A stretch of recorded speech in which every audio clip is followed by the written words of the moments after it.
இயேசு கிறிஸ்துவின் நாமத்தில் அன்பின் வாழ்த்துக்கள். இந்த நாளில் ஆண்டவர் உங்களுக்கு தருகிற வார்த்தை அப்போஸ்தலர் நடபடிகள் அதிகாரம் 27:22.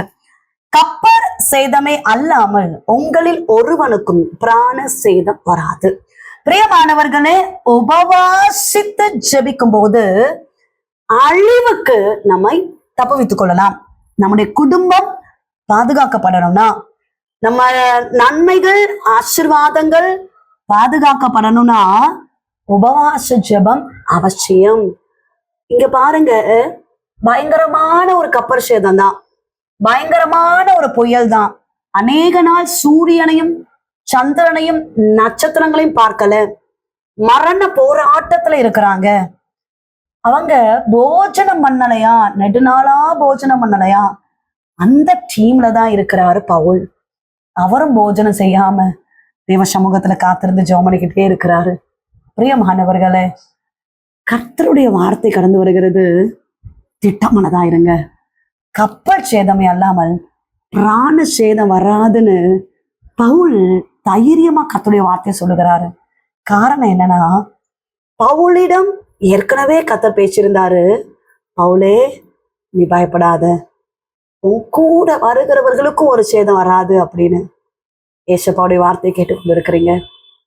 போஜனம் செய்யாமல் தேவ சமூகத்துல காத்திருந்த பவுலோடு கூட இருந்தவங்க எல்லாரையும் பாதுகாத்தது உபவாச ஜெபம்.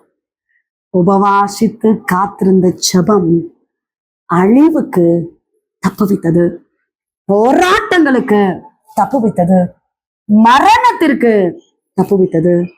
பிரியமானவர்களே, உங்க குடும்பங்களுக்காக உபவாசியுங்கள். உங்க மனைவிக்காக, உங்க கணவருக்காக, உங்க பிள்ளைகளுக்காக, உங்க முழு குடும்பத்துக்காக ஒரு நாளாவது உபவாசித்து ஜெபிங்க. கர்த்தருடைய பாதுகாப்பு வரும். அழிவுக்கு தப்புவிக்கப்படுவீங்க. உங்கள் மறைவாக உங்களுக்கே தெரியாத சில பிரச்சனைகள், போராட்டங்கள், சில கண்ணிகளுக்கு நீங்க தப்புவிக்கப்படலாம். உபவாசித்து ஜெபிங்க. ஜெபிப்போம். நேசிக்கிறேங்க நல்ல தகப்பனே, இந்த கால வேளைக்காக நன்றி செலுத்துக்கிறோம். உபவாச ஜெபம் அழிவுக்கு தப்புவிக்கிறது என்று நாங்கள் பார்த்தோம்ப்பா. ஏசப்பா, உங்க பாதுகாப்பு இல்லைன்னா ஒன்றும் இல்லப்பா. அருமையான தேவ பிள்ளைகளுக்காக, குடும்பங்களுக்காக ஸ்தோத்திரம். கர்த்தர் பாதுகாத்து கொள்வீராக. ஏசப்பா, டிராவல்ல கூட இருங்கப்பா. வெளிநாடுகள் இருக்கிற அருமையான தேவ பிள்ளைகளுடைய குடும்பங்கள் இருக்கிற நபர்கள் இருக்கிறாங்கப்பா. அங்கேயும் கர்த்தருடைய கரம் பாதுகாப்பா இருக்கிறபடினால ஸ்தோத்திரம். திருமணமாக வேண்டிய பிள்ளைகளை ஆசீர்வதிங்க. கர்ப்பத்தின் கனிக்காக காத்திருக்கிற பிள்ளைகளை ஆசீர்வதிங்க. கர்ப்பிணிகளை ஆசீர்வதிங்கப்பா. நல்ல ஒரு ஜாபுக்காக ட்ரை பண்ணிட்டு இருக்காங்கப்பா. ஆண்டவர் ஆசீர்வதிக்கிறபடினால ஸ்தோத்திரம். படிக்கிற பிள்ளைகளை ஆசீர்வதிங்க. படிச்சு முடிச்சோடனே படிப்பு கேட்டு நல்ல ஒரு ஜாபை கொடுங்க. எசப்பா, கடன் பாரத்தோடு இருக்கிறாங்கப்பா. தேவைகள் எல்லாம் சந்திங்கப்பா. கடன் பாரங்கள் எல்லாம் மாற்றுங்கப்பா. பலவீனத்தோடு இருக்கிறவர்களுக்காக ஜெபிக்கிறோம். நல்ல சுகபலன் ஆரோக்கியம் உண்டு ஆகட்டும். செய்கிற வியாபாரங்கள், தொழில்கள் எல்லாவற்றையும் ஆசீர்வதிங்க. குடும்பங்களை சமாதானத்தை கட்டளையிடுவீராக. இயேசு கிறிஸ்துவின் நாமத்தில் ஜெபிக்கிறோம். இந்த ஜீவனுள்ள நல்ல தகப்பனே, ஆமென். பிரியமானவர்களே, இயேசுப்பா உங்களோடு பேசியிருக்கிறார். கர்த்தர் நிச்சயமாய் உங்களுக்கு பாதுகாப்பா இருப்பார். உங்களுக்காக, உங்களுடைய ஜெப விண்ணப்பங்களுக்காக நாங்கள் ஜெபிக்கிறோம்.